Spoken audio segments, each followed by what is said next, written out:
Welcome back to another edition of the Idiots Among Us. There's been a lot of attention being paid to AOC and her Green New Deal. So I wanted to take a minute here. I'm not even going to bother getting into the ridiculousness of her proposal. That's everywhere. But since she did take a moment to spout on Twitter that if somebody has a better idea, go ahead and present it. Until then, you're just yelling from the cheap seats. I decided to go ahead and take my time here in my cheap seats and go ahead and lay out a real Green New Deal. Emphasis on the term because my focus is on hemp. Some months back, it was officially legalized, industrial hemp. For those of you who don't know, there is a difference between cannabis and industrial hemp, even though they are from the same family. Without going too much into that, though, I wanted to lay out why we can make a significant change to what they are saying is the fatal threat of global warming, and whether you believe in the climate change or whether you're a climate change denier, it really doesn't matter. I think at the end of the day, we can all say, making some more environmentally sound choices is, not a bad idea. So with that said, grow more hemp, grow it everywhere. It's a weed. It needs to happen. And there's very specific reasons as to why it needs to happen and why it's been prohibited for so long. Aside from the whole cannabis aspect of the medical industry, hemp is actually a very versatile resource in and of itself. You can use it to make paper. You can use it to make plastics. In fact, you can use it to replace a lot of the manufacturing needs that we use petrol oil for. On top of that, you can even make ethanol from it at 1/5 of the pollution and 1/5 of the cost from making ethanol out of corn. You can make biodiesel out of it. All sorts of different things can be used. Clothing, lotions and soaps. The list goes on. You can make. And the market already has, on small scale, made dang near everything that can be made using hemp. But the reason that I'm listing this as a environmental change, very important. The rate at which hemp grows is significantly faster than any other versatile plant like that. We're talking a comparison of trees. So a tree that takes decades to grow to its full size is dwarfed by hemp, which grows in about 6 months.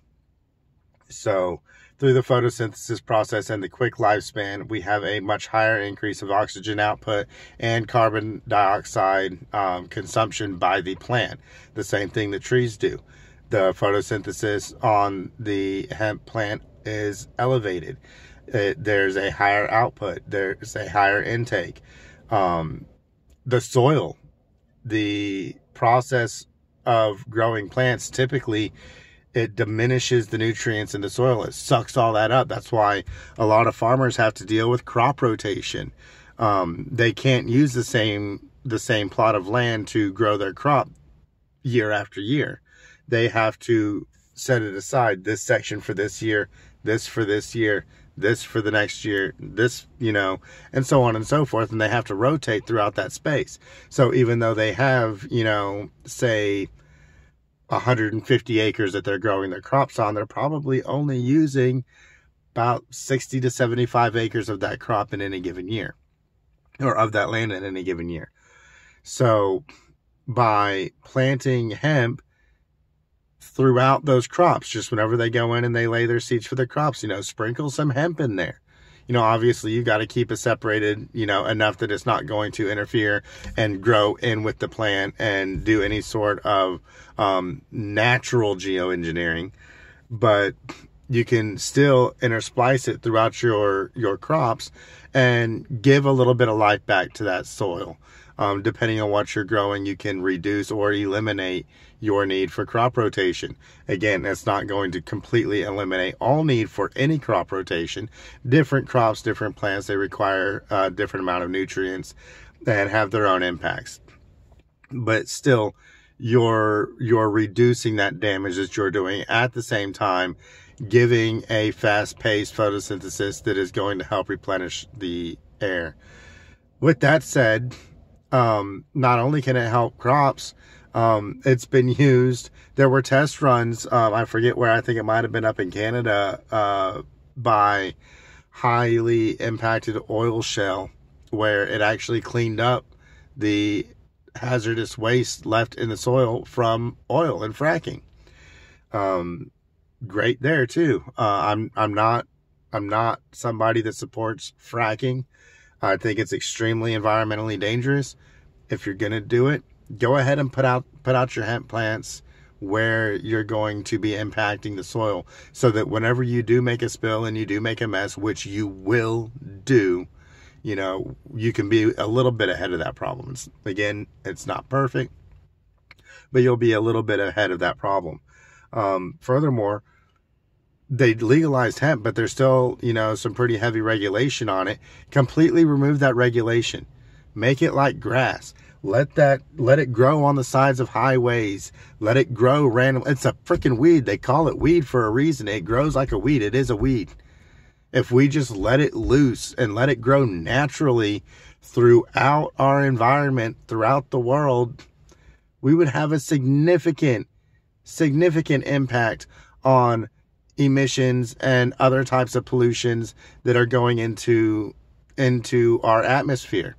A problem that we wouldn't really have if we didn't have all of this deforestation.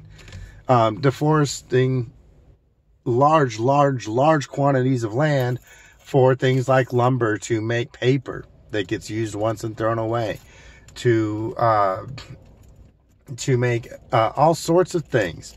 You can make concrete out of hemp and replace logs that are being built for used to build cabins or flooring or anything else. Start processing the hemp plant to its full benefit. It's not going to go away. You can just keep regrowing the hemp in the same spot if that's the only thing that you're growing. You're not going to hurt that soil. And at the same time, we can cut down on our deforesting. We can even increase the forest population in the world if we just utilize hemp to its fullest potential. And that is a Green New Deal. Subscribe, like, share, all that good stuff. Thank you.